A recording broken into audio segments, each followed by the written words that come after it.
Hey everybody, Economic Ninja here. I hope you're doing great. I've got a great comment from a subscriber here that I want to talk about, and it's about investing himself in his business. And I want to answer it here because I thought it was great. It says, Ninja, I'm so torn on investing in my cabinet business. It's killing me. Right now, the work is there are phones still coming. Oh, okay, a little typo, sorry. There's lots of work and it just keeps coming. I really want a wide belt sander. It costs $12,000 to me. That's a lot of money. And if things turn for the worst, having another monthly payment would really suck. I plan to pay it off in under 1 year. I can do the work without it. I've been doing it for years, but it would save me several hours on each job. It's what would Ninja do if 12K was a lot of money to you? Haha. All right, so first off, this is my first bit of advice. If you could pay cash for it, do it, right? Because at a certain point, it's very simple to understand. Well, let's put it this way. When I was every side hustle I've ever done, in the beginning, my time is worth nothing. Right? If I am trying to shoot for a side hustle and I want to be a success, my time is worth nothing.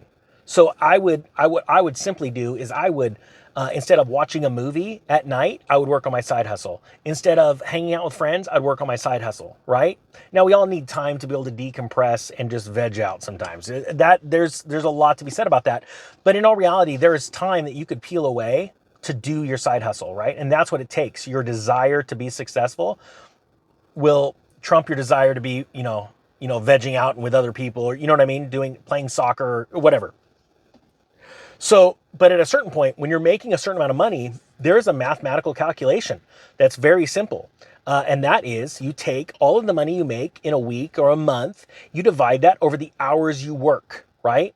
And you don't divide that over the hours in a regular work week, like let's say a 40-hour work week. And I'll give you an example.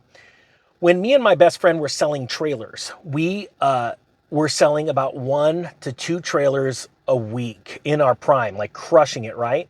And we would document how many hours a week we actually spent doing the trailer business, whether it being on the road, delivering or buying a trailer, or rehabbing the trailer, right? And then listing it. What we found is that we worked only a handful of hours per week. What we did is we divided that into our monthly profits. And what we found is that we were making on average about $350 an hour. I know that sounds crazy, but it was the truth, right?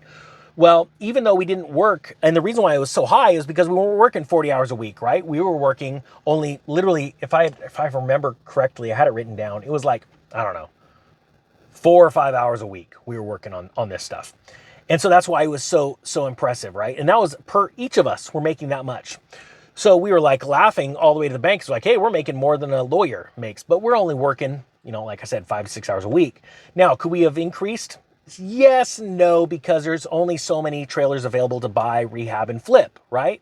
But the point is, we knew what our business was worth. Well, there were some times that we had to buy some really expensive tools. I remember the first expensive set of tools we bought, me and him each a high-speed jack and a Milwaukee impact gun, right? With the charger, everything. And we even had it set up to where we could charge in our trucks. As we were driving down the road, we could be charging tools. And what we found was that those 2 tools, because we had to change out tires, saved us a ton of time. Like literally, we were able to save on average. We figured it out to where that paid us back in a certain amount of time. In this scenario with the belt sander, this gentleman says it would take me a year to pay off.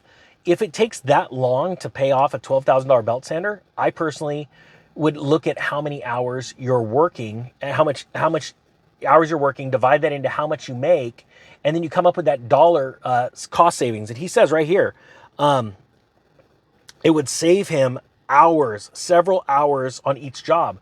Well, I don't know what that is. Only you know that. And this works for any side hustle. You would now figure out how many dollars you're making per hour. And when you say it will save me several hours, let's say 3 or 4 hours, you now have that dollar figure immediately in your mind. And that, if it was a high number, that means you might actually be able to pay it off. If you literally devoted that many dollars, exact dollars, the savings to paying off that $12,000 belt sander, you may see that savings may pay itself back a lot quicker than a year. All right, and that really helps out a lot of business owners or a lot of people in side hustles. Certain tools you go, hey, if I literally take the exact dollar amount and pay off this tool, if I have to go and leverage the money, then it would be worth it. But again, it's a calculated risk. Why? Because at any time, your side hustle or your business can shrink, especially now as the economy is starting to shrink. That's the hardest thing for especially contractors right now, because construction is a lagging indicator to the health of a real estate market. And when it shuts off fast. And I'm already hearing stuff from people like business owners, roofing contractors, things like that, subcontractors to new construction that are already getting let go, or their jobs are getting canceled because new construction starts are slowing down drastically as people pull their deposits or walk away from trying to buy a house because they can't afford it, okay?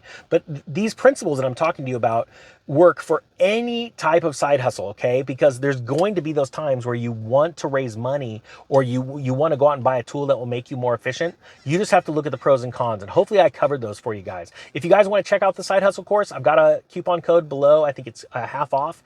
To get half off right now, I don't remember how many of those are left. But yeah, I will continue to keep putting new lessons on to keep getting you encouraged to really cover everything so that your side hustle is a success and not a failure. I want you guys to go out and absolutely crush it in this next real estate cycle, but also the everything cycle, as things are going to get a lot cheaper. All right, guys, that being said, thank you so much for this comment. This comment is from X, by the way. I hope you have a great day. Economic Ninja is out.